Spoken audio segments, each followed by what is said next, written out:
3 days after the birth, my husband finally arrived, but he wasn't alone. He walked in with a woman I didn't recognize. I was stunned and struggled to find my voice. "Who is she?" My husband's smile was unsettling as he responded, "This is my girlfriend, soon to be my wife." "What do you mean by that?"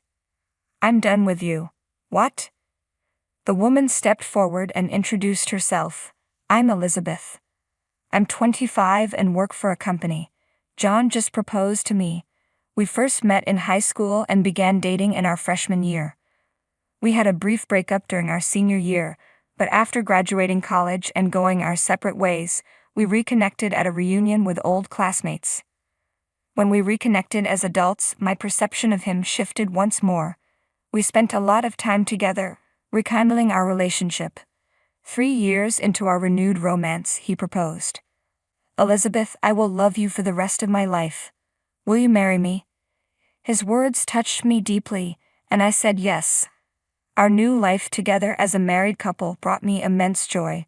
Even though we both had demanding jobs and only saw each other in the evenings during the weekdays, I cherished our time together. The fact that we could spend the nights together, without the hassle of constantly moving between our homes, made me incredibly happy. Back in high school, neither of us knew how to cook. However, living on our own in college gave us the chance to hone our skills. By the time we were together, we had each become quite proficient in the kitchen, which allowed us to share household responsibilities and enjoy a well-balanced life. My husband's specialty was fried foods, and he excelled at it. Since I'm not as skilled with frying, I was grateful that he was happy to take on that task for me. In contrast, I excelled at cooking Japanese dishes, like simmered vegetables. My husband would often praise my cooking, appreciating the perfect balance of flavors. Not too rich, not too bland. I envisioned a future where we continue to support each other and live happily together. 1 year into our marriage, I discovered I was pregnant. Overjoyed, I shared the news with my husband immediately. "John, I'm pregnant." His eyes widened in shock. "Really?" "Yes, it's true."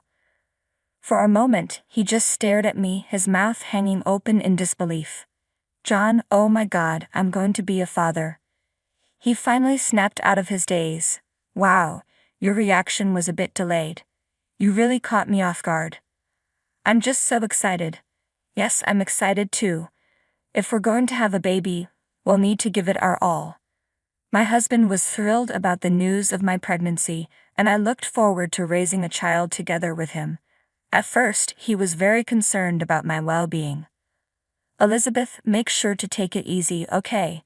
If you're finding it tough, don't hesitate to quit your job." "I'd appreciate that, but I plan to work until my maternity leave begins." "All right, I'll handle the housework." "Thank you."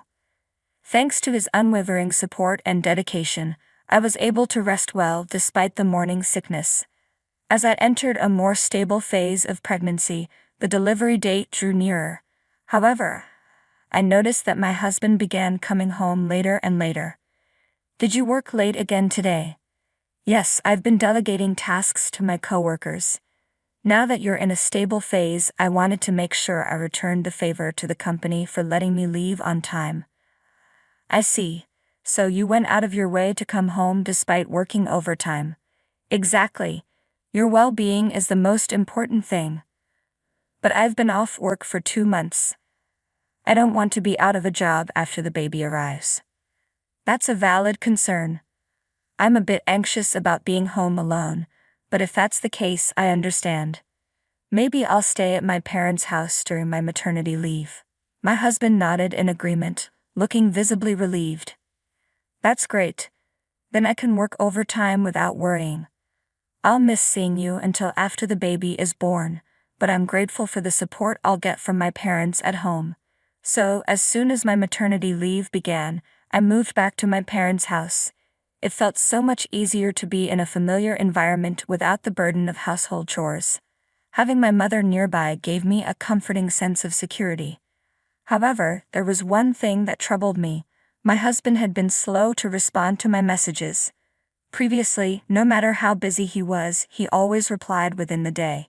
Even during my morning sickness, he would respond quickly, even while at work. But now I often didn't receive a reply until the next day, and sometimes even 2 days later. When he did respond, his messages felt curt and less warm than before. The other day, I texted him to check if he was still busy at work and reminded him not to overwork himself. His reply was a brief, "Yeah."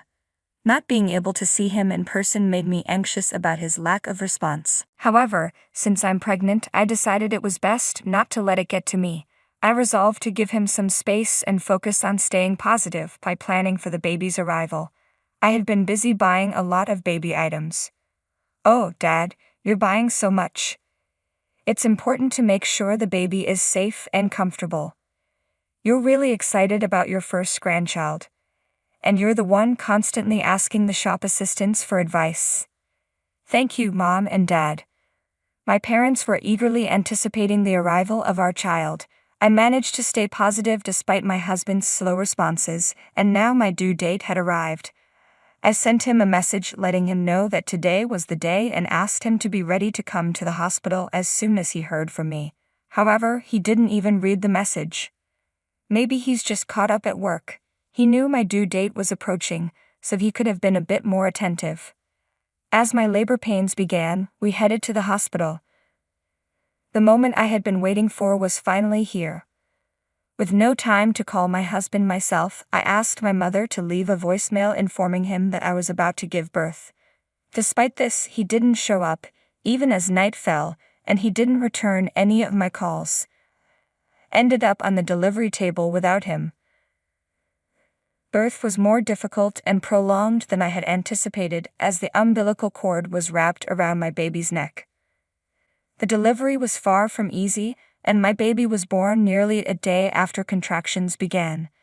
However, as soon as I held my baby girl in my arms and looked into her tiny face, all my exhaustion and pain seemed to vanish instantly. She was truly beautiful. "You worked so hard to come into the world, didn't you?" I briefly said goodbye to my baby and then lay back to rest, feeling completely drained from the long hours of labor.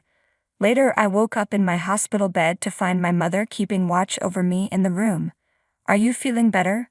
"Yes, I'm doing pretty well." "I'm glad to hear that." "Mom, what's wrong? You don't look well." "I haven't heard from John since you went into labor." "Really? What on earth is he doing? We've already had the baby." I was furious. Why hadn't he come to the hospital? After I sent him a message saying the baby had been born, he replied several hours later, saying he could come to the hospital the day after tomorrow. Why can't he prioritize coming here?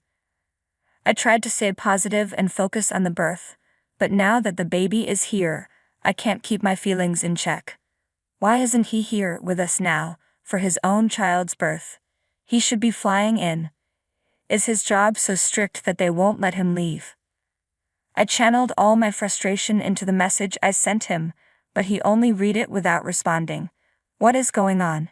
He was so thrilled when I told him I was pregnant. Why does he seem so indifferent now? My parents were outraged by his unreasonable behavior.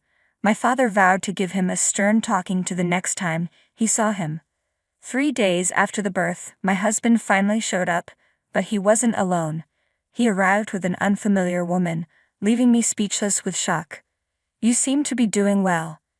Then why did you send me messages that made it sound like you were in a crisis?"